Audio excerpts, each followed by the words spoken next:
நின்றிட நேர்பாதையில் சென்றிட ஈட்டிசையிலே உதிக்கின்ற சூரியனின் செம்மையான கதிர்கள் பட்டு குவிந்து கிடக்கின்ற தாமரைகளை விரித்து விட்டு இவ்விழாவிற்கு சாட்சியாக காட்சி தருகின்ற ஐயா பெரியவர் வழக்கறிஞர் ஐயா அவர்களே, பேச்சிலும் எளிமையிலும் செயலிலும் சங்கை முழங்கு என்ற சரித்திரம் படைத்துக் கொண்டு புத்தால் மண்ணிலே வாழ்ந்து கொண்டிருக்கின்ற மரியாதைக்குரிய ஐயா தமிழிசை பாவலர் மாரி பன்னீர்செல்வம் அவர்களே, வெண்தாடி வேந்தர் ஈரோடு சிங்கம் தமிழகத்தின் தந்தை பெரியார் அவர்களுடைய வழித்தோன்றல் மரியாதைக்குரிய நூல் மதிப்புரை எழுதிய கவிஞர் கள்ளிக்காடு அன்பு நண்பர் ஆசாராமன் அவர்களே, கம்பன் வீட்டு கட்டுத்தறியும் கவிபாடும் என்ற போக்கிலே எத்திக்கும் ராண திருக்கரையை எத்திக்கும் செந்தமிழ் செயலளித்து நித்தமும் அம்புவியல் மக்கள் அமுதத்தை அருந்த வைத்த கம்பன் கவியை கவி என்று பாராட்டு பெற்ற மண்ணின் மைந்தர் கவிஞர் முத்து ஜானகிராமன் ஐயா அவர்களே,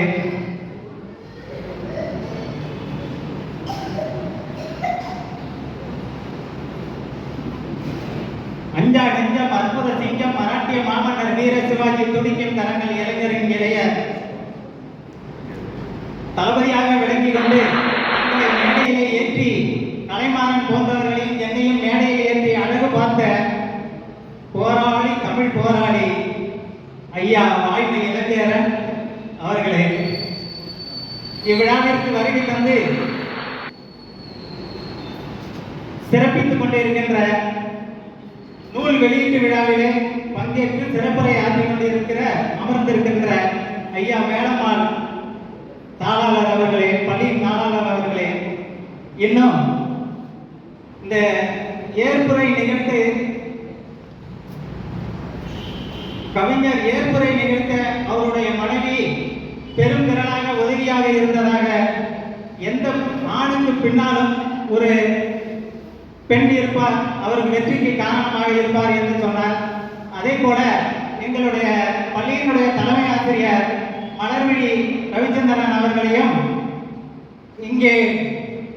யூசிபிஆர் பள்ளியின் தலைமை ஆசிரியராக பணியாற்றிக் கொண்டிருக்கின்ற வருகை தந்துள்ள தலைமை ஆசிரியர் லதா அவர்களையும் அவர்களுடைய கணவர் அவர்களையும் அன்பு தம்பி கலைமாறன் அவர்களையும் ஆசிரியர் மன்னர் மன்னன் அவர்களையும் தம்பி காஜித் முகமது ரபீக் அவர்களையும் எங்களுடைய பட்டிமன்ற நண்பர் முத்து நடராஜன் அவர்களையும் மேலும் விடுபட்டிருந்த ஆசிரியர் பெருமக்களையும் வருகை தந்துள்ள விழாவிற்கு சிறப்பாளர்களையும் வருக வருக என்று வரவேற்று, இந்த நூல் கவிதை நூலாக வெளியிடப்பட்டுள்ளது. கவிதை என்பதற்கு அந்த எழுத்தை பாருங்கள், கதையும் விதையும் சேர்ந்ததுதான் கவிதை என்பார்கள். முதல் எழுத்தையும் கடைசி எழுத்தையும் சேர்த்தீர்களால் கதை, நடுவில் உள்ள எழுத்தையும் கடைசி எழுத்தையும் சேர்த்தீர்களால் விதை. இது இரண்டையும் மையப்பொருளாக இவர்கள் இந்த கவிஞர் அவர்கள் எழுதியிருக்கிறார். குழந்தை பிறந்தவர் அவருடைய மகளினுடைய பிள்ளையை நிலாச்சோர் ஊட்டி காண்பித்ததனுடைய ஏக்கமும் தாக்கமும் நம்மளை கவிதை வடிவில் நம்மளை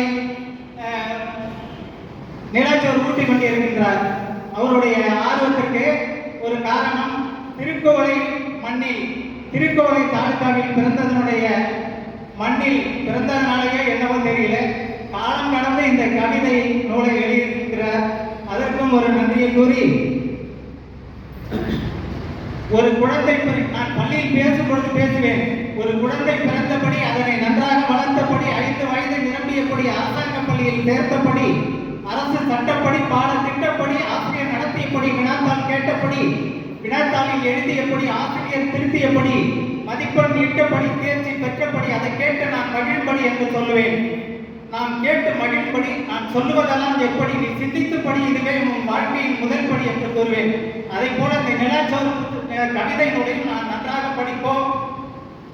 அன்பு பண்பு பற்று பாசம் நேசம் பணிவு துணிவு கனிவு பதுமை பொறுமை புகழ் அடக்கம் ஒடுக்கம் ஒழுக்கம் பண்பாடு கடமை கண்ணியம் கட்டுப்பாடு இவைகள் அனைத்தும் ஒருங்கே பெற்று இத்திக்கும் மனதை போல செந்தமிழ் சுவையை போல பக்தி சூழ் மனத்தை போல பசுமைக்கான அழகை போல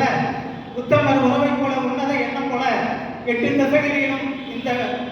கவிதை நூல் விளங்க வேண்டும், சிறந்து விளங்க வேண்டும் என்று கேட்டுக்கொண்டு சங்கு நிறம் மாறினாலும், சந்தனம் மனம் மாறினாலும், தெங்கு நீர் குளிர் மாறினாலும், தவிட்டாத அமுதம் சுவை மாறினாலும், செங்கதிர் திசை மாறினாலும், எண்ணிலை ஆனாலும் இந்த கவிதை நூல் தரம் மாறாது என்று சொல்லி, உண்டு கெட்டது வயிறு உண்ணாமல் கெட்டது உறவு பார்த்து கெட்டது பிள்ளை பாராமல் கெட்டது பையன் கேட்டு கெட்டது குடும்பம் கேளாமல் கெட்டது கடன் என்பார்கள்.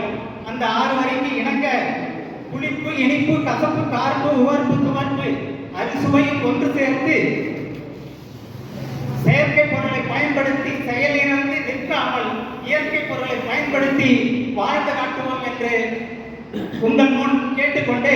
சிறந்த வாழ்க்கையை வாழ்ந்து இந்த கவிஞரும் நல்ல வாழ்க்கை வாழ்ந்து நிறைவாக அடுத்த நூலை வெளியிட வேண்டும் என்று கேட்டுக்கொண்டு வாய்ப்பினை நல்கிய நல்ல உணர்வுகளுக்கு நன்றி கூறி விடைபெறுகிறேன். வணக்கம்.